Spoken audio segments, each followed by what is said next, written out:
আসসালামু আলাইকুম। প্রিয় দর্শক, অন্য মঞ্চের আলাপ চাইতে আপনাদের সকলকে আমন্ত্রণ জানাচ্ছি। সিস্টার্সের মতোই ওদের চট্টগ্রাম এমন একটা জায়গায় অবস্থিত যেটাকে কেটে দিতে ভারতের না 2 মিনিট সময় লাগবে না। ভারতের অত্যাধুনিক অস্ত্রের সামনে ওরা বিকল, তবু ওই ধার করা ভিক্ষেতে পাওয়া অস্ত্র নিয়ে ওরা ভাবছে ভারতের 7 সিস্টার্সকে ওরা কেটে আলাদা করে দেবে, আর ভারত বসে বসে দেখবে। ভারত নাকি চট্টগ্রাম দখল করবে, আর সেটা দেখেই আপনারা ভিডিও দেখতে চলে আসছেন। ব্যাপারটা কি সিরিয়াসলি একটা দেশ আরেকটা দেশের বিখ্যাত একটা জেলাকে দখল করবে? এটা কি আদৌ সম্ভব? আজকের ভিডিওতে আমরা এই বিষয়টার সত্যতা নিয়ে আলোচনা করব। চট্টগ্রাম হলো বাংলাদেশের দ্বিতীয় বৃহত্তম নগর ও বাণিজ্যিক রাজধানী। শহরটা বাংলাদেশের দক্ষিণ পূর্বাঞ্চলের পার্বত্য অঞ্চল আর বঙ্গোপসাগরের মধ্যবর্তী কর্ণফুলী নদীর তীরে চট্টগ্রাম জেলার এই অবস্থান। পাহাড়, সমুদ্র আর উপত্যকায় ঘেরা চট্টগ্রাম শহর প্রাকৃতিক সৌন্দর্যের জন্য বিখ্যাত। আর একটা বড় পরিচয় বাণিজ্যিক বন্দর। বাংলাদেশের জাতীয় জিডিপির বড় অংশ এই চট্টগ্রামের ওপর কিন্তু নির্ভর করে। বাংলাদেশের 12% অর্থনীতি এর ওপর টিকে রয়েছে। যেমন ধরুন, বাংলাদেশের শিল্পের 40% হয় এখানেই, এবং আন্তর্জাতিক বাণিজ্যের 80% হয় এখানে। সরকারি রাজস্বের প্রায় 50% আসে এই চট্টগ্রাম থেকেই। 2011 সালে ভারতের মুম্বাই বন্দর এবং কলম্বো বন্দরের পরই এই চট্টগ্রাম বন্দর দক্ষিণ এশিয়ার তৃতীয় বন্দর হিসেবে উঠে আসে। বড় বাংলাদেশি কোম্পানির সদর দপ্তর এখানেই রয়েছে, যেমন ধরুন MM ইম্পাহানি, BSRM, AK Khan and company, PHP group. চট্টগ্রামের দীর্ঘ ইতিহাস আছে, যেমন ধরুন সীতাকুণ্ড এলাকায় পাওয়া অস্ত্র, পাথরের যে টুকরো, তার থেকে ধারণা করা যায় সেই সব নব্যপ্রস্তর যুগে অস্ট্রো এশিয়াটিক জনগোষ্ঠীর বসবাস ছিল এই অঞ্চলে। তিব্বতের বৌদ্ধ ঐতিহাসিক লামা তারানাথের একটা বইয়ে এখানের প্রাচীন বৌদ্ধ সংস্কৃতির কথা কিন্তু উল্লেখ করা রয়েছে। 1338 সালে সুলতান ফখরুদ্দিন মোবারক শাহ চট্টগ্রাম দখল করেছিলেন। সেই সময় ভারতে আসা পরিব্রাজক ইবন বতুতা তার স্মৃতিকথায় চট্টগ্রামকে হিন্দুদের তীর্থ বলেছেন। 1352 ক্ষমতা এলেন শামসুদ্দিন ইলিয়াস শাহ। এরপর হিন্দু রাজা গণেশ তিনি বিজয় করেন এই চট্টগ্রাম। 1517 সালে পর্তুগিজরা চট্টগ্রামে আসে আর জলদস্যুর প্রভাব সেখানে বেড়ে যায়। 1538-এ শেরশাহের সেনাপতি দখল করেন চট্টগ্রাম। আরাকানি শাসন, মুঘল শাসন, নবাবী শাসন, ইংরেজ শাসন, এই সমস্ত কিছু শেষে তৈরি হলো পাকিস্তান। চট্টগ্রাম গেল এই পাকিস্তানে। এরপর মুক্তিযুদ্ধের দীর্ঘ পথ পেরিয়ে স্বাধীন বাংলাদেশের জন্ম হলো। চট্টগ্রাম হলো বাংলাদেশের গুরুত্বপূর্ণ একটি বন্দর। বহু ইতিহাস আছে এই চট্টগ্রামের, তবে সব থেকে গুরুত্বপূর্ণ কি জানেন? বর্তমানে চট্টগ্রামে জাতিগত হিংসার ইতিহাস উঠে আসছে সামনে। বহু নিরীহ বৌদ্ধ এবং হিন্দু মানুষকে নৃশংসভাবে খুন করা, নারীদের গণধর্ষণ করা, সংখ্যালঘু মানুষদের ঘরবাড়ি ভেঙে দেওয়া, আগুন লাগিয়ে দেওয়া থেকে ধর্মান্তরিত করা, সবই চলছে অবাধে। প্রশাসন কিছুই করতে পারছে না। সেন্ট মার্টিন দ্বীপে মার্কিন নৌঘাঁটি নিয়ে তৎপরতা এবং আমেরিকার বাংলাদেশের উপর প্রভাব বিস্তারের চেষ্টা, তারপরের ঘটনা আমার আপনার সকলেরই সম্ভবত জানা। এখন প্রশ্ন হলো, ভারত কি চট্টগ্রাম দখল করবে? এই উত্তরটাই তো আপনারা জানতে চাইছেন। দেখুন, আয়াম বোস আপনাদের পরিষ্কার উত্তর দেয়, পরিষ্কার বিশ্লেষণ করে। কোনো ধরনের হাইপ তোলার আমরা চেষ্টা করি না, কোনো ধরনের বায়াস কিছু আপনাদের সামনে আমি অবশ্যই আনবো না। প্রথমত আপনাদের বলে দিই, ভারতবর্ষ অনেকগুলো আন্তর্জাতিক সংস্থা, UN এর কঠোর চুক্তি মেনে চলে। যেমন তার মধ্যে একটা রয়েছে জেনিভা কনভেনশন। এই চুক্তিগুলো পৃথিবীর প্রায় সব কটা বড় বড় দেশই কিন্তু মেনে চলে। কোনো দেশকে দখল করা, কোনো দেশের সীমানা দখল করা বা জায়গা দখল করা এই চুক্তিগুলোর বিরোধী। ভারত বাংলাদেশের জায়গা দখল করতে গেলে প্রথমে আন্তর্জাতিক আদালতের কাঠগড়ায় দাঁড়াতে হবে। ভারতের সামরিক শক্তির সামনে বাংলাদেশের সামরিক শক্তি কিছুই নয়।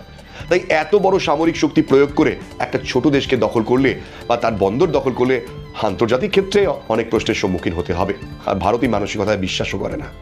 অপরদিকে চীন নাকি বাংলাদেশের পক্ষ নিয়ে ভারতের অরুণাচল বা 7 সিস্টার কেড়ে নেবে বলে যে মিথ্যে প্রচার চলছে, তারও কিন্তু কোনো ভিত্তি নেই। কারণ বর্তমানে চীনের বিরাট বাজার অর্থনীতি যা নির্ভর করছে ভারতের উপর।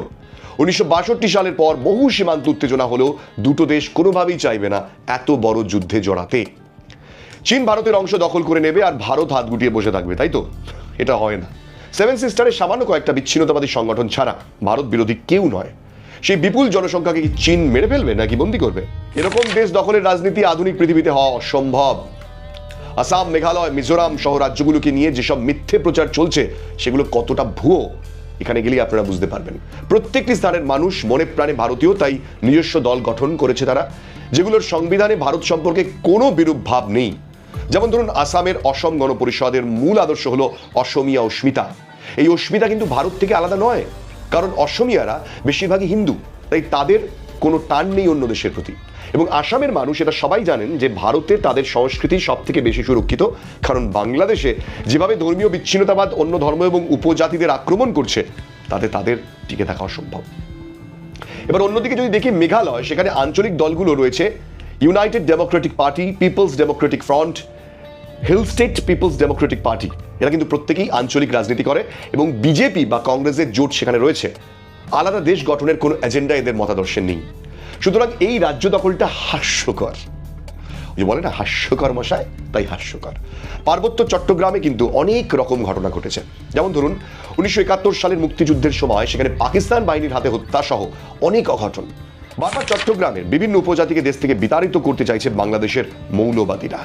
একটা বিষয় আপনাদের বুঝতে হবে, বাংলাদেশের মৌলবাদীরাই চায় যে অন্য ধর্মের মানুষ বাংলাদেশ ছেড়ে চলে যাক বা ধর্মান্তরিত হয়ে ইসলাম ধর্ম নিক। ভয়ঙ্কর নৃশংসভাবে বহু বৌদ্ধ এবং পাহাড়িয়া উপজাতির উপর চলেছে অত্যাচার। আর এই পরিস্থিতিতে কিন্তু বাংলাদেশের বিপদ আছে, কারণ এই যে বললাম আন্তর্জাতিক আইন। একটা দেশের এত বড় উপজাতিকে হত্যার চেষ্টা করা হলে সারা পৃথিবীতে তোলপাড় পড়ে যাবে। মায়ানমারের সঙ্গে বাংলাদেশের সম্পর্ক ভালো নয়, এক্ষেত্রে মায়ানমার এই সুযোগের সদ্ব্যবহার করবে। অন্যদিকে চীন সম্পর্কে বাংলাদেশ যা ভাবছে সেটার উল্টোটাই হতে পারে। চীন কিন্তু মারাত্মক কৌশলে পাকিস্তানের গোয়াদার বন্দরকে নিজেদের আওতায় নিয়ে এসেছে এবং ভয়ঙ্কর অর্থনৈতিক সংকটের সুযোগ নিয়ে প্রথমে চীন পাকিস্তানকে টাকা ধার দিয়েছিল, আর সেই টাকা শোধ দিতে না পারায় এরপর তাদের বন্দরকে কবজায় করে নিয়েছে চীন। আর এই পরিস্থিতিতে দিনে দিনে পাকিস্তানের অর্থনৈতিক অবস্থার ভয়ঙ্কর খারাপ অবস্থার মধ্যে চলে যাচ্ছে, সেটা আপনারা নিশ্চয়ই দেখতে পাচ্ছেন টেলিভিশন, নিউজ পেপার বা সোশ্যাল সাইটগুলোতে। আর এই বাংলাদেশের সঙ্গে বহুদিন যাবৎ ভারতের অর্থনৈতিক সম্পর্ক থাকলেও বাংলাদেশের বন্দর কিন্তু ভারত এইভাবে নিয়ে নেয়নি।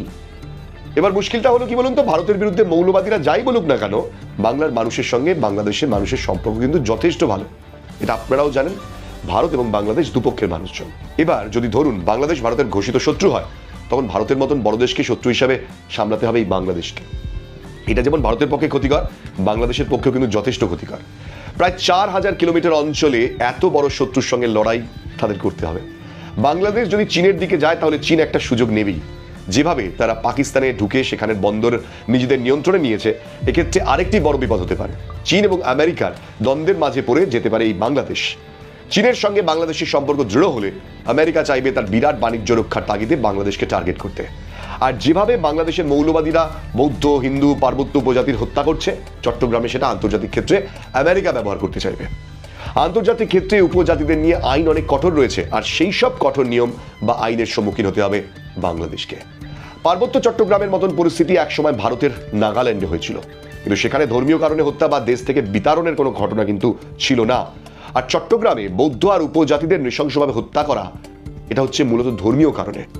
আর এই সময়টা এখন যখন সারা বিশ্বে ধর্মীয় সন্ত্রাসবাদের বিরুদ্ধে একটা শক্ত অবস্থান নিতে দেখা যাচ্ছে অনেক দেশকে, সেখানে ডোনাল্ড ট্রাম্পের জয়ের পর, মানে তার জয়ের পিছনে একটা বড় কারণ হলো এই সন্ত্রাসবাদের বিরুদ্ধে একটা কঠোর অবস্থান নেওয়া। আর সেখানে প্রথম থেকে কিন্তু বাংলাদেশের সংখ্যালঘু উপজাতিদের বিরুদ্ধে ঘটে চলা একের পর এক ঘটনার কথা তুলে ধরেছিলেন নিজের বক্তব্যে ট্রাম্প। এটাকে কেন ট্রাম্প হাতিয়ার করলো জানেন? বড় পরিকল্পনা তো আছেই আমেরিকার। তাই এরকম মৌলবাদী কাজ চলতে থাকলে কিন্তু বাংলাদেশের সামনে বড় বিপদ রয়েছে। পাহাড়ের মূল সমস্যা হচ্ছে বাঙালি পাহাড়ি দাঙ্গা। সেই 8-এর দশক যখন পাহাড়ে বাঙালিদের মানে যে সেটেলমেন্ট ব্যবস্থা করা হয়, তখন থেকে এই সমস্যা শুরু হয়েছিল। কিন্তু আস্তে আস্তে এই দাঙ্গা এখন মুসলমান আর অমুসলমানদের মধ্যে হয়ে গিয়েছে। এই ঘটনার ভয়ঙ্কর প্রতিক্রিয়া কিন্তু পড়তে চলেছে ভবিষ্যৎ বাংলাদেশের রাজনীতিতে। 1997 সালে শান্তি চুক্তির পর বাঙালি পাহাড়ি দাঙ্গা বন্ধ হয়ে গিয়েছিল। শান্তি ছিল পার্বত্য চট্টগ্রামে, সেই শান্তি এখন শ্মশানের শান্তি হয়ে উঠেছে। ভারতের একসময় বাঙালি পাহাড়িয়া দ্বন্দ্ব ছিল আর অসমিয়া বাঙালি লড়াই ছিল। সেই সব দ্বন্দ্বকে কখনোই ধর্মীয় ইস্যু হতে দেওয়া হয়নি, কারণ পাহাড়িয়া জাতির ধর্ম এখানে স্বীকৃত। হিন্দু ধর্মের মানুষের সঙ্গে কোনো দ্বন্দ্ব ছিল না। আর বাংলাদেশের সমস্যাটা এখানে, ওরা বাংলাদেশের প্রবলেমটাকে মুসলিম বনাম অমুসলিম বানিয়ে ফেলেছে। আর একটা বড় সমস্যা কি জানেন? মৌলবাদ সহজেই মাথাচাড়া দিয়ে উঠেছে। বাংলাদেশ যদি ইসলামিক দেশ হয় তাহলে এটা সহজেই প্রমাণিত হবে এখানে সন্ত্রাসবাদী কার্যক্রম হচ্ছে, আর অমুসলমানদের জন্য এই দেশ সুরক্ষিত নয়। তখন অন্য দেশগুলো বাংলাদেশকে সহজেই ব্যবহার করবে নিজেদের এজেন্ডা ফুলফিল করার জন্য। প্লিজ একবার ভেবে দেখবেন, ভারত কি চট্টগ্রাম দখল করবে? আসি এবার এই প্রশ্নে আরো একবার বিস্তারিতভাবে। এই প্রশ্নের উত্তরে বলা যায় যে যুদ্ধ কিংবা রাষ্ট্র দখলের মূল উদ্দেশ্যই থাকে রাজনৈতিক লক্ষ্য অর্জন করা। রাজনৈতিক লক্ষ্য পূরণ করতে না পারলে আর দেশ দখল করে কি লাভ? যেমন ধরুন ভিয়েতনাম, সেখানে যুদ্ধে আমেরিকার লক্ষ্য ছিল কি এশিয়ার ঘাঁটি তৈরি করা। যুদ্ধে মার্কিনরা সামরিক বিজয়ে এগিয়ে থাকলেও কিন্তু রাজনৈতিক লক্ষ্য তারা অর্জন করতে পারেননি। এবং এই ক্ষেত্রে ভারত যদি বাংলাদেশের এত বড় একটা ভূখণ্ড দখল করে, সেখানে রাজনৈতিক বিজয় পাবে না। তাই ভারত ভুল করেও চট্টগ্রাম দখলের রিস্ক নেবে না। এদিকে বর্তমানে বাংলাদেশের মৌলবাদীরা যেভাবে দেশের অমুসলিম জনসংখ্যা হত্যা করছে, তাতে এটার সম্ভাবনা প্রবল যে চট্টগ্রামের অধিবাসীরা আলাদা হয়ে যেতে চাইবে। সেক্ষেত্রে কিন্তু মায়ানমার সহ দেশগুলো তাদের পাশে দাঁড়িয়ে এই অবস্থার সুযোগ নিতে চাইবে। চট্টগ্রাম দখল করলে ভারতের কি কি ক্ষতি হতে পারে আসুন একটু বিস্তারিতভাবে বুঝি। বাংলাদেশের 15 কোটি মানুষ প্রতিরোধ করবে। বাংলাদেশের উপর ভিত্তি করে ভারতের মিলিটেন্স টেরোরিজম বেড়ে যাবে। ভারতের পদক্ষেপের অজুহাতে তার বিরোধী দেশগুলো তার বিরুদ্ধে কাজ করবে। এর ফলে আন্তর্জাতিক ক্ষেত্রে অনেক অসুবিধা হবে। বাংলাদেশের একটা দীর্ঘ বছরের এস্টাবলিশমেন্ট রয়েছে, তাই তাকে হুট করে দখল করা সহজ নয়। তার থেকে যদি ভারত বাংলাদেশের সঙ্গে সুসম্পর্ক বজায় রাখে, তাহলে তার রাজনৈতিক লক্ষ্য মানে এশিয়াতে ক্ষমতা বৃদ্ধি এমনিতেই হবে। আর যেটা দেখানোর চেষ্টা চলছে যে ভারত নাকি বাংলাদেশের বন্দর এমনিই ব্যবহার করছে, সেটা সম্পূর্ণ মিথ্যা কথা। 2008 সালে ভারতের হাই কমিশনার প্রথম নবনির্মিত আওয়ামী লীগকে বাংলাদেশের ট্রানজিট ব্যবহার করতে দেওয়ার প্রস্তাব দিয়েছিলেন। আগের বিএনপি সরকারের সময় এই প্রস্তাব নাকচ করা হয়েছিল, কিন্তু বাংলাদেশের ভয়ঙ্কর অর্থনীতির দুরবস্থায় বাধ্য হয়ে ভারতের সঙ্গে চুক্তি করার ফলে চট্টগ্রাম বন্দরের অনেক শ্রীবৃদ্ধি হয়েছিল। বান্দরবান, খাগড়াছড়ি, রাঙামাটিকে নিয়ে যে পার্বত্য চট্টগ্রাম সম্বন্ধে এমন কথা বলা হচ্ছে যে দেশভাগের সময় এই পার্বত্য অঞ্চলের মানুষ পাকিস্তানের অংশ না হয়ে ভারতের অংশ হতে চেয়েছিল। কাপ্তাই হ্রদের জলের নিচে কিন্তু লুকিয়ে রয়েছে পাহাড়ি মানুষের যন্ত্রণা।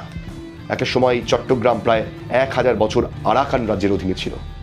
এমনকি চট্টগ্রাম নামটাও আরাকান ভাষা থেকে এসেছে, জানেন সেটা? আরাকানের রাজা চুলাং সেং চ্যান্ডা 953 সালে চট্টগ্রাম বিজয় করে একটা বিজয় স্তম্ভ বানান, যার গায়ে লেখা ছিল সিথ তাত গাং। এর মানে হচ্ছে যুদ্ধ করা অনুচিত। এই সিথ তাত গাং থেকেই বর্তমানে সিটাগাং বা চিটাগাং বা সেখান থেকে চট্টগ্রাম এসেছে। এই পার্বত্য চট্টগ্রামও ব্রিটিশরা নিজেদের সুবিধার জন্য ভাগ করে দিয়েছিল। এবার প্রশ্ন হচ্ছে, আরাকানের পর বার্মার দখলে থাকা চট্টগ্রামে বহুদিন আগেই যে বর্মী সংস্কৃতি, তার অনেক উপাদান এসেছে। অন্যদিকে মায়ানমারের সঙ্গে বাংলাদেশের পুরনো সংঘাতের ইতিহাস আছে। এই সুযোগ মায়ানমার ব্যবহার করে চট্টগ্রামের উপর তাদের ক্ষমতা বৃদ্ধি করতে চাইবে।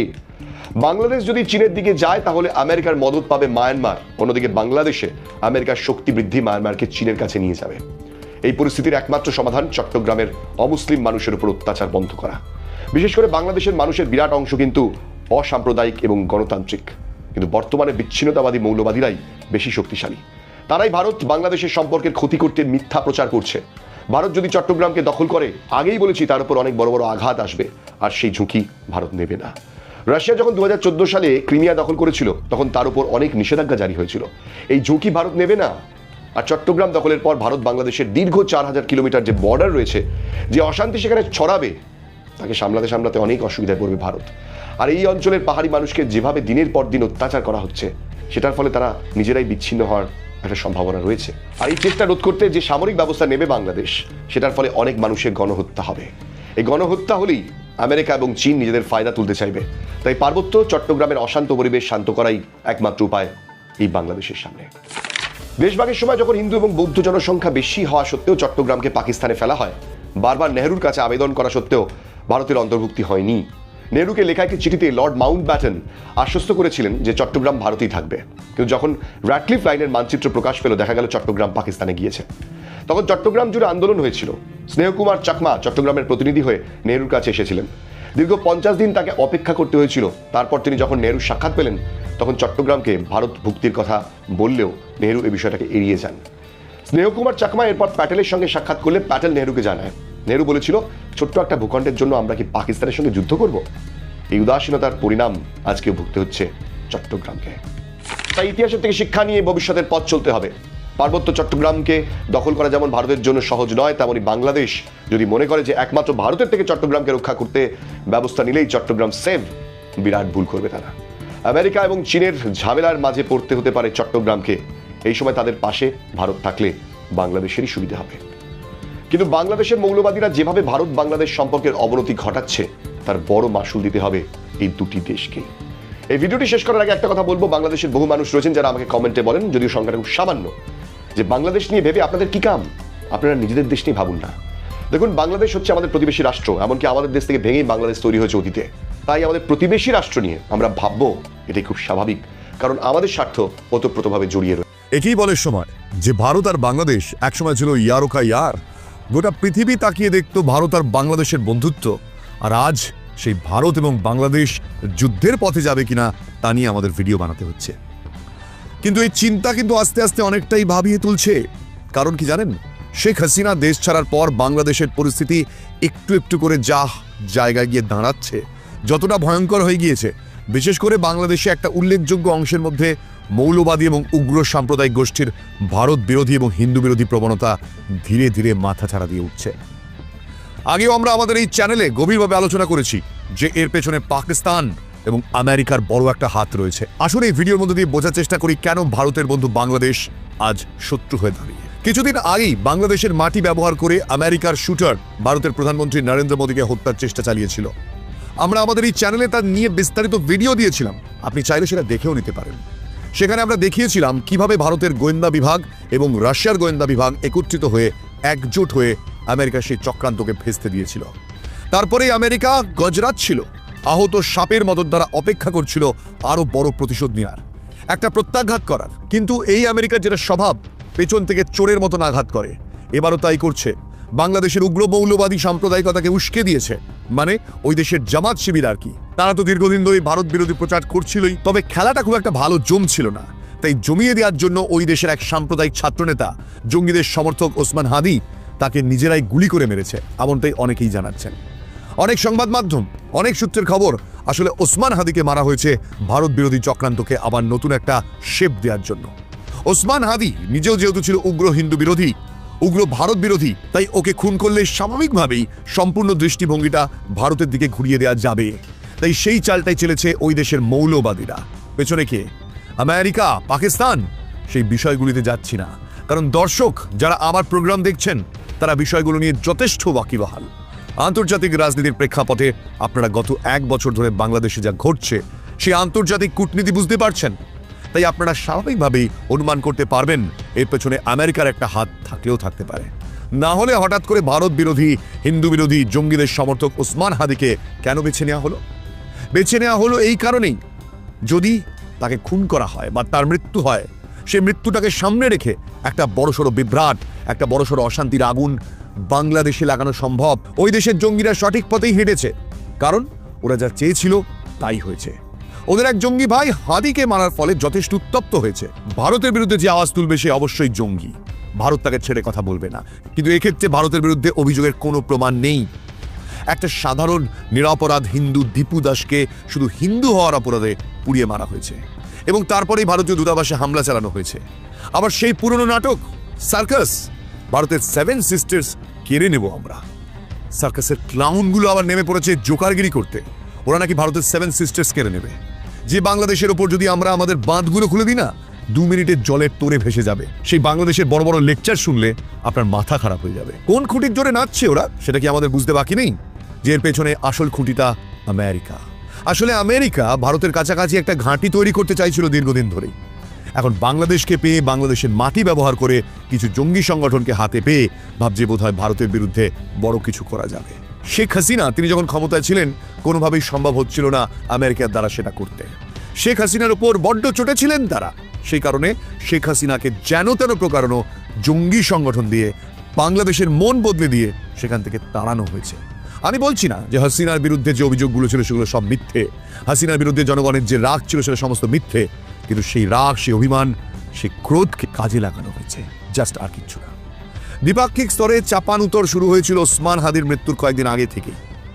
ঢাকায় নিযুক্ত ভারতীয় হাই কমিশনার প্রণয় বর্মাকে ডেকে পাঠিয়েছিল বাংলাদেশের বিদেশ মন্ত্রক। তখনই বোঝা গিয়েছিল যে ভারত বিরোধী কোনো একটা ষড়যন্ত্র করছে ইউনূসের সরকার। বাংলাদেশের প্রাক্তন প্রধানমন্ত্রী শেখ হাসিনার কর্মকাণ্ড নিয়ে যথেষ্ট উদ্বেগ প্রকাশ করে ভারতকে তারা বার্তা দিয়েছিল। আসলে তারা তো জানে যে ভারতের ছত্রছায়ায় থাকা হাসিনা তাদের ধরা ছোঁয়ার বাইরে, সেই জন্য ওখানে বসে ইউনূসের হাত পা ছোড়াছুড়ি। ঠিক তার কয়েকদিন পরে দিল্লি বাংলাদেশকে কড়া বার্তা শুনিয়ে ফিরিয়ে দিয়েছিল বাংলাদেশের হুমকির প্রত্যুত্তর।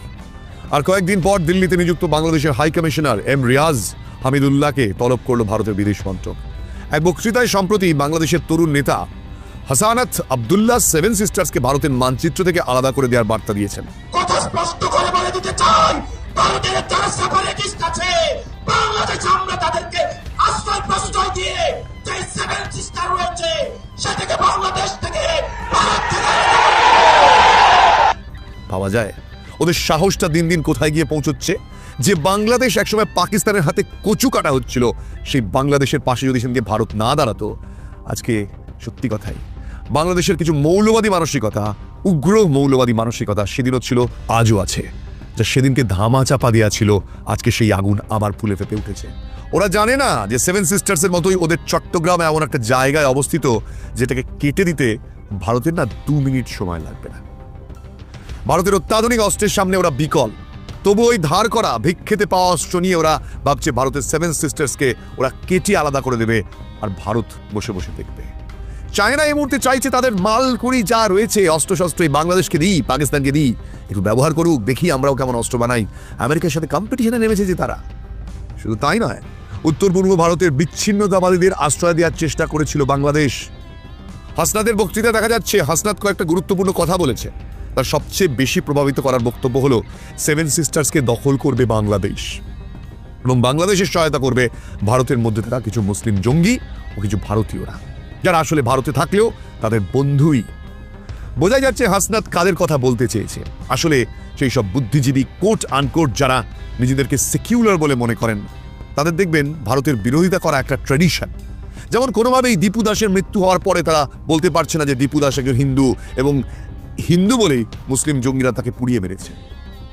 এটা তাদের মুখ দিয়ে বেরোবে না। এমনকি নাম করা ইউটিউবার, ইন্ডিয়ার বিখ্যাত ইউটিউবার, তাকে দেখবেন ইনি কোনো ভিডিও করেননি, বলবেন না এইসব কথা। তারা যখন এখানে আরজি করের ঘটনা ঘটেছিল তখন সে ভিডিও বানায়নি, এখনো বলবে না। তাহলে তাদের এই সেকুলারিজমে আঘাত লেগে যাবে। সুতরাং এদের কথাই যে তারা বলতে চাইছে সেটা হাসনাতের বক্তব্য থেকে পরিষ্কার। যাই হোক, এই বিষয়গুলো নিয়ে আমরা আগেও বলেছি, তবে গুরুত্বপূর্ণ একটা বিষয় হলো seven sisters. Seven sisters Bangladesh দখল করবে, এরকম আজগুবি বোকা বোকা কথা বাংলাদেশের কিছু উর্তি নেতা, কিছু অপদার্থ ছাত্র নেতা, মূর্খ ছাত্র নেতা তারা আগেও বলেছে, আবার বলল, ভবিষ্যতে হয়তো বলবে। সেটা বড় কথা নয়, কিন্তু ভারত কি চুপ করে বসে আছে? না, ভারতকে ঠান্ডা মনে হচ্ছে। ভারত চুপ করে বসে নেই ভাই। আমি আমার নিজের অভিজ্ঞতা থেকে একটা কথা বলতে পারি। আপনারা হয়তো আমায় যারা ফলো করেন জানেন আমি নর্থ বেঙ্গল মাঝে মধ্যেই ঘুরতে যাই এবং নর্থ বেঙ্গলের বিভিন্ন জায়গা আমি এক্সপ্লোর করি। আপনারা যারা নর্থ বেঙ্গল বা উত্তরবঙ্গ যান বা এই হালফিলে গিয়ে ঘুরে এসেছেন, দেখেছেন যে নর্থ বেঙ্গলের বিভিন্ন জায়গায় ভাঙা চূড়া নির্মাণ কাজ চলছে। কোথাও রাস্তার উপর ওভারব্রিজ হচ্ছে, কোথাও একরে ওভারব্রিজ গিয়ে একরে পৌঁছে যাচ্ছে পাহাড়ে, কোথাও লুপ ব্রিজ তৈরি হচ্ছে, নতুন রাস্তা নির্মাণ হচ্ছে, নতুন করে কোনো জায়গায় ব্রিজ তৈরির কাজ চলছে। এখন অনেকেরই মনে প্রশ্ন, নিশ্চয়ই ট্যুরিজমকে আরো উন্নত করার জন্য সরকার থেকে এগুলো করা হচ্ছে, কিন্তু আদতে এসব নয়। ভারত সরকার অনেক দিন আগেই জানতো যে সেভেন সিস্টার্সের উপর আঘাত আনতে পারে চীন, বাংলাদেশ, এবং এই আঘাতটা বাংলাদেশের মতন একটা লিলিপুট দেশের পক্ষে করা সম্ভব নয়, এটাও ভারত জানে। ওদের মাটিকে ব্যবহার করে বাইরের শক্তি ভারতের ওপর এই আঘাতটা হানতে পারে। ভারত সরকার অনেক আগে থেকেই সেই ডোকলাম সমস্যার সময় থেকেই সেই ব্যবস্থাটা করতে শুরু করে দিয়েছে। এখন বাংলাদেশ তো নিজেদের বুদ্ধিতে আর কাজ করছে না, ওদেরকে দিয়ে কাজ করানো হচ্ছে। সুতরাং এই অপদার্থতার মাসুল ওদের দিতে হবে। কারণ বাংলাদেশে শেখ হাসিনা কেমন ছিলেন, তিনি স্বৈরাচারী ছিলেন কিনা জানি না, তবে শেখ হাসিনার সময় বাংলাদেশ কিছুটা হলেও এগিয়ে ছিল। যেমন ধরুন, ওরা জামা কাপড় রপ্তানিতে পৃথিবীতে একটা বড় জায়গায় ছিল, সেই সব তো এখন ব্যবসা ট্যাবসা উঠে গেছে। এখন তো মানে ওই নিজেরাই প্রায় অর্ধনগ্ন হয়ে সেই বন্য যুগে ফিরে যাচ্ছে, বর্বর হয়ে যাচ্ছে। সুতরাং আর ব্যবসা করে অপর লোককে জামা কাপড় পরাবে কি ওরা? ভারত সেভেন সিস্টার্স নিয়ে চুপ করে বসে নেই। বাংলাদেশে নতুন করে অস্থিরতা সৃষ্টি এবং সেই সুযোগকে কাজে লাগিয়ে কিছু জিহাদি সংগঠন ভারতের বিরুদ্ধে বিদ্বেষের সুর চড়াবে, এটা ভারত আগেই বুঝেছিল। সেজন্যই সেভেন সিস্টার্সকে ঢেলে সাজিয়েছে ভারত এবং অনেক রকম ব্যবস্থা তারা নিচ্ছে। যারা নর্থ বেঙ্গল গেছেন তারা বুঝতেই পারছেন। আসামের মুখ্যমন্ত্রী হিমন্ত বিশ্ব শর্মা বর্তমানে বাংলাদেশের পরিস্থিতি এবং সেভেন সিস্টার্সকে নিয়ে তাদের হুমকি শুনে একটা দারুণ কথা বলেছেন। হিমন্ত বিশ্ব শর্মা বলেছেন, রাজ্য সরকার সীমান্তে কড়া নজর রাখছে। শুধু তাই নয়, রাজ্য সরকার আসামে এমন কিছু ব্যবস্থা নিয়েছে যা অনেক সুদূর প্রসারী। ওই একই কথা ত্রিপুরার মুখ্যমন্ত্রী মানিক সাহাও বলেছেন। বিশ্ব শর্মা বাংলাদেশের বর্তমান পরিস্থিতি নিয়ে উদ্বেগ প্রকাশ করে বলেছেন যে বাংলাদেশের হিন্দু সম্প্রদায়ের মানুষ নৃশংসতার শিকার হচ্ছেন সেখানকার কিছু মৌলবাদী সংগঠনের জন্য, এবং অদ্ভুতভাবে তাদেরকে এপারের কিছু লোক মৌন থেকে আশকারা দিয়ে যাচ্ছেন। এটা কিন্তু খুব ভয়ের ব্যাপার। সেভেন সিস্টার্সে তাই চূড়ান্ত সতর্কতা আগে থেকেই ভারত সরকার নিয়েছে। তার সাথে সাথে আর একটা কাজও ভারত সরকার করছে। বাংলাদেশের ম্যাপটা যদি আপনারা খুব ভালো করে লক্ষ্য করেন তাহলে দেখবেন ওদেরও কিন্তু দুটো চিকেন নেক রয়েছে। বিষয়টা অপদার্থ মূর্খ জঙ্গিদের সমর্থক ইউনুসের মাথায় ঢুকবে না। বাংলাদেশের পোরখা ও রাজনীতিবিদ বর্তমানে ভারত সরকারের কাছে আশ্রয় গ্রহণকারী শেখ হাসিনা কিন্তু বুঝতে পেরেছেন। তার কারণ তিনি যে বিবৃতি দিয়েছেন তাতে তিনি বলেছেন ইউনুস সরকার সর্বনাশা নীতি গ্রহণ করেছে ভারতের বিরুদ্ধে লাগাতার উস্কানিমূলক কাজ করে। এর মধ্যে বাংলাদেশকে তারা অন্ধকারে খাদের দিকে ঠেলছে। কেন এরকম বলছেন শেখ হাসিনা? তার কারণ শেখ হাসিনা একটা গুরুত্বপূর্ণ বিষয় বলেছেন ভারতকে শিলিগুড়ি করিডোর নিয়ে হুমকি দেওয়া বিপজ্জনক। ওই করিডোরটা ভারতের মাধ্যমে ব্যবহার করে বাংলাদেশ সবথেকে বেশি লাভবান। সুতরাং ভারতের সঙ্গে বাংলাদেশের যে বর্ডার, সেখানে যদি ভারত এখন থেকে করা হতে শুরু করে, তাহলে বিভিন্ন দিক থেকে বিদেশের সাথে বাণিজ্য করার ক্ষেত্রে কিন্তু বাংলাদেশের সারে সর্বনাশ হবে। ভারতকে টপকেই তো তাদের যেতে হবে। সুতরাং সেই সব ক্ষেত্রে ভারত সরকার যদি করা হয়, তাহলে জিনিসপত্রের দাম অনেক বাড়বে। কারণ ভারতের আকাশ সীমা, ভারতের জলসীমা, এগুলো ছাড়া বাংলাদেশের আর কোনো উপায় নেই বাইরের দেশে গিয়ে ব্যবসা করার। সেই সব জায়গায় ভারত সরকার যদি করা হয়, বাংলাদেশের সর্বনাশই হবে। ভারতের বিরুদ্ধে এই শত্রু মনোভাবাপন্ন প্রজেক্ট নিয়েছে উগ্রপন্থীদের একটা অংশ। তাদের চালিত ইউনুস সরকার তাদের মতোই কাজ করছে, আর মাথার উপর বসে আছে কিন্তু সেই আমেরিকা। আর তার দুই দাস হলো পাকিস্তান আর এদিকে বাংলাদেশ। সেই কারণেই বাংলাদেশের আইন শৃঙ্খলা এখন আর নেই, পুরোটাই যেহেতু ওখানকার কিছু ক্রিমিনাল উগ্রপন্থী সংগঠনরা চালাচ্ছে।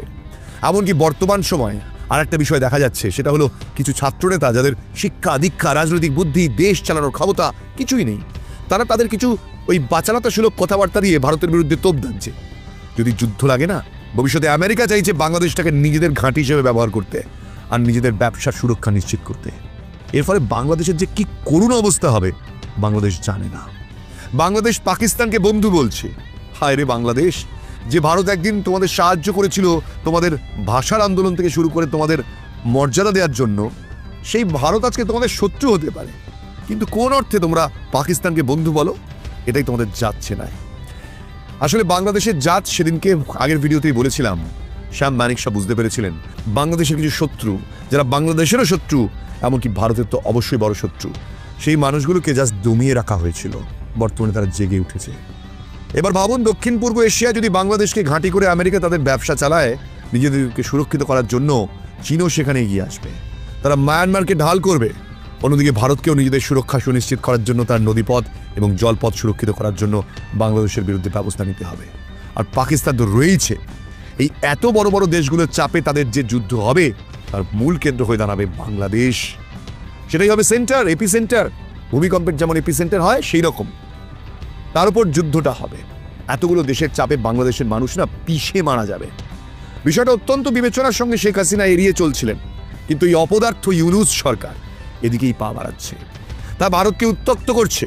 তারা জানে না একটা সময় এরকম উত্তক্ত পাকিস্তান করেছে, মানে পাকিস্তানকে দিয়ে আমেরিকায় করিয়েছিল আর কি। তারপর পাকিস্তানের কি অবস্থা হয়েছে, আমরা পাকিস্তানের দুটো মাথার একটা কেটে দিয়েছি। সুতরাং এখন বাংলাদেশও যদি সেদিকে যায়, ওই কিছু অর্বাচীন অপদার্থ মূর্খ বাংলাদেশের ছাত্রনেতা যারা চিকেন নেক কেটে নেবো বলে লাফাচ্ছে, তখন ওদের ল্যাজটা যে আমরা কখন কেটে দেব আর কোন সময় যে চট্টগ্রামটা টুকুস করে বেরিয়ে চলে আসবে, এদিকে ওরা বুঝতেও পারবে না। সেরকম কোনো পরিকল্পনা কি রয়েছে ভারত সরকারের? আসলে ভারত সরকার কিন্তু কয়েকটা গুরুত্বপূর্ণ পদক্ষেপ নিয়েছে। আমরা দেখতে পেয়েছি আগের থেকে অনেক করা হয়েছে ভারত সরকার। ভারত সরকার অলরেডি এটা বলেছে, ভারতের বিরুদ্ধে উস্কানি বন্ধ না হলে কড়া পদক্ষেপ নেওয়া হবে। এবং এটা বলার 24 ঘন্টার মধ্যে আমরা দেখতে পেলাম বাংলাদেশকে ভিসা দেওয়া বন্ধ হয়ে গিয়েছে। আমাদের এখান থেকে বাংলাদেশে কটা লোক যায় এবং কি করতেই বা যাবে? কিন্তু আপনি আমাদের এখানে ভিআইপি রোড বলুন, শিয়ালদা বা আমাদের ধর্মতলার বিভিন্ন হোটেলগুলো দেখুন, বাংলাদেশিদের ভর্তি। এমনকি আপনাদের এই আন্দোলনের জন্য আপনাদের দেশের লোকই আটকে পড়েছে, নিরীহ বাংলাদেশি মানুষজন। তারা চিকিৎসা করাতে আসেন, ম্যাক্সিমাম লোকজন এখানে আসে চিকিৎসা করাতে। আমাদের হাসপাতালগুলোই তো আপনাদের প্রায় দখল করে রাখা।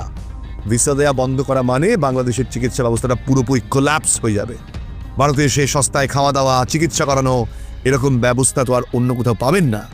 আর বাংলাদেশের মতন জঙ্গি দেশে চিকিৎসা ব্যবস্থা তো দূরের কথা, সামান্য মেডিকেল স্টোরও খুব একটা নেই, সন্দেহ আছে। সেই কারণে নিরীহ মানুষগুলো আমাদের দেশে আসেন চিকিৎসা করার জন্য, সেগুলোও আপনারা বন্ধ করে দিয়েছেন। নিজেদের পায়ে কুড়ুল মারতে ওই অপদার্থ মূর্খ দেশটাই বোধহয় পারে। আমি বাংলাদেশের সবার কথা বলছি না, বাংলাদেশের জঙ্গি মানসিকতার লোকগুলো আর এই জঙ্গি ইসলামিক উগ্রপন্থী যাদের কথা এখন বাংলাদেশের অন্যতম বেশিরভাগ ইসলামিক মানুষজন ডাকছেন, আস্তে আস্তে তারা জঙ্গি হয়ে যাচ্ছেন, সেই মধ্যযুগের বর্বরতার দিকে ফিরে যাচ্ছেন। আমি তাদের কথা বলছি। ভারতকে খোঁচানোর ফল হলো ওদের ভিসা আমরা বন্ধ করলাম, এবং তারপর আমরা কি দেখলাম, পাল্টা ওরা ভিসা দেওয়া বন্ধ করলো। এবং গা জোয়ারি করে কিছু হয় না, ওরা ভিসা দেওয়া বন্ধ করলো, তাতে কি যায় আসে? ওদের দেশের লোকেরাই চিকিৎসা করাতে আসতে পারছে না, ওরা তাদেরকে আসতে দেবে না। মানে ওদের স্বাভাবিক মনোভাবটা কি বলুন তো? আমাদের দেশের থেকে আমাদের দেশের লোক মরুক, তাদের কিচ্ছু যায় আসে না। সে ওদের দেশের লোক মরুক বা বাঁচুক, আমাদের তাতেও কিছু যায় আসে না, ওদের দেশেই থাক। তো বাংলাদেশকে এবার ভাবতে হবে যে বাংলাদেশের মানুষকে ভাবতে হবে তারা কি করবে। কারণ ভারত সরকার কিন্তু অলরেডি ব্যবস্থা নেওয়া শুরু করে দিয়েছে। তলায় তলায় যা ব্যবস্থা নেওয়া দরকার, সেভেন সিস্টার্সকে সুরক্ষিত করার থেকে শুরু করে বাংলাদেশের বিরুদ্ধে বিভিন্ন জায়গায় কিন্তু অ্যাকশন শুরু করার পরিকল্পনা শুরু করে দিয়েছে ভারত। অন্তত সংশ্লিষ্ট মহলের বিশেষজ্ঞরা তাই বলছেন।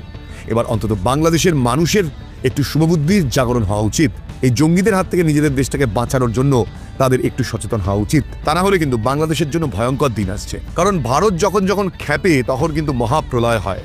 ৭১ আমরা সেটা দেখিয়ে দিয়েছিলাম। এবারে ওদের কিন্তু আর কোনো বঙ্গবন্ধু নেই।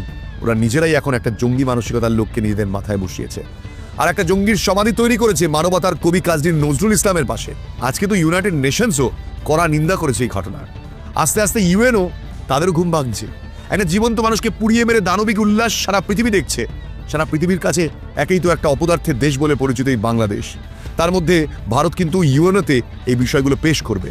পাকিস্তানের নাচানাচিতে কিচ্ছু হবে না, পাকিস্তান ওদের কোনো সাহায্যই করবে না। ওই একটা বিশ্বাসঘাতকের দেশ। কারণ একটা জীবন্ত মানুষকে পুড়িয়ে মারার মতন মূর্খামি যে দেশ করে, এই বর্বরতা যে দেশ করে, সেই দেশকে সারা পৃথিবীর অন্যান্য দেশগুলো আস্তে আস্তে বর্জন করবেই করবে। আজ হিন্দু বিরোধিতা, মানবতা বিরোধিতা, মধ্যযুগীয় বর্বর কায়দায় নিজেদের ধর্ম পালন দিয়ে আধুনিক বিশ্বে ওরা কিন্তু বেশি দিন টিকে থাকতে পারবে না। আর সেটাই হবে মোক্ষম চাল ওদের কাছ থেকে চট্টগ্রাম ছিনিয়ে নেওয়ার। ভারতকে সেই পথেই হাঁটছে। বাংলাদেশের মানুষের শুভবুদ্ধির উদয় হয় কিনা এটাই এখন দেখা, নাকি ভারতকেই নামতে হয় হিংস্র হায়নাদের দাঁতগুলোকে নিজেদের বিয়নের দিয়ে একটা একটা করে উপড়ে নেওয়ার জন্য। সেই দিনটার প্রতীক্ষা আছি আমরা সবাই, হয়তো আপনিও আমিও। যাই হোক, আজকের মতন এইটুকুই। আর এটুকু বুঝতে পারছি যে বাংলাদেশের মানুষও, শুভবুদ্ধি সম্পন্ন মানুষেরা বুঝতে পেরে এই মুহূর্তে বুঝতে পারছেন যে বাংলাদেশের এই কৃত্রিম স্বাধীনতা আদতে বাংলাদেশের মানুষের জন্য বিষ পান, তাছাড়া আর কিচ্ছুই নয়। সময় আসছে, মানুষ জাগবে। আর এই ভিডিও প্রচুর মানুষের কাছে পৌঁছে দিন, এটা বোঝার জন্য বর্তমান পরিস্থিতিতে বাংলাদেশকে দমন করার জন্য ভারত সীমান্তে একেবারেই চুপ নেই।